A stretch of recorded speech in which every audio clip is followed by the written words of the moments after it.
The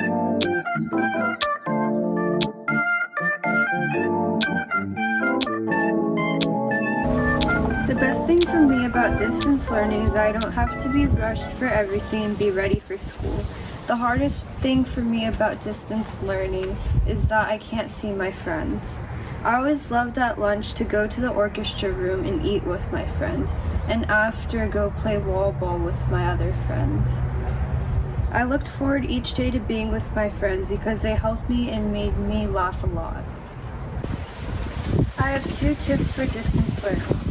The one I have is to create a routine.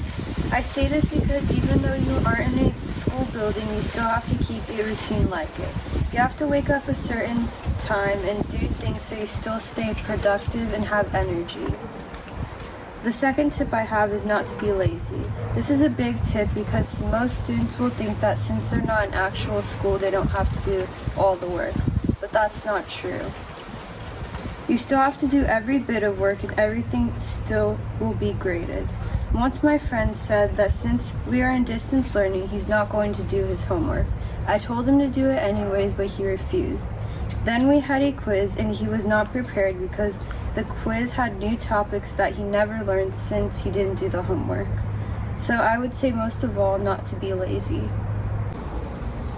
The advice I have for next year's 7th graders is to be open-minded, positive, and friendly. I say open-minded because there's a lot of clubs and sports and a lot of different things to do in 7th grade, and students should take that to their advantage. Students will sometimes regret not doing something in school because for whatever reason they have, and we should not have regrets. Students should also be positive because if they're not happy in middle school, they're going to have a bad experience. Lastly, you need to be friendly because there's going to be mean and rude people in middle school, but you can't pick a fight, you just have to walk away. There are 2 things I would do differently looking back at 7th grade. The first thing I would do differently is try out for the girls' basketball team. I say this because I didn't try out for the basketball team in 7th grade and I really regret it. The second thing I would do is not to join jazz band. I wouldn't have joined because my experience personally was not good. I am not saying not to join though because I know many people that had a very good experience. It is just how you take it in and experience your time in the band. Something I was worried about middle school that I am not worried about now is the teachers and schoolwork. I didn't know how the teachers would be and I thought they would be very strict and not understanding, but that is the complete opposite. The teachers are actually very nice and friendly. I also thought there was going to be mountains of schoolwork and I wouldn't be able to do any of the activities that I wanted to, but that is also not true. I have a good amount of homework that I could finish, do other activities, and still have free time. For me, the best part of 7th grade is the day before winter break, which is December 20th, Valentine's Day, and finally tour, which was February 25th and 27th. I like December 20th and Valentine's Day because of my friends, the things going on, and a little bit of the presents.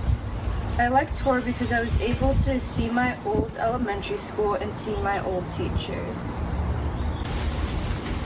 I learned a lot in 7th grade science that I will take with me throughout my years in school and life. A lot of what I learned in science was very helpful. I will apply it to life and certain things and objects, and everything will start to make more sense. What I enjoyed the most about 7th grade science was my class and my teacher. My class was always fun and made everything silly and happy. I also enjoyed my teacher, Mr. Lee. Mr. Lee made science fun and exciting. Before in 6th grade, I was very bored in science and it was my least favorite subject. Now since 7th grade, science is one of my favorite subjects and I enjoyed entering Mr. Lee's classroom every day to learn something new.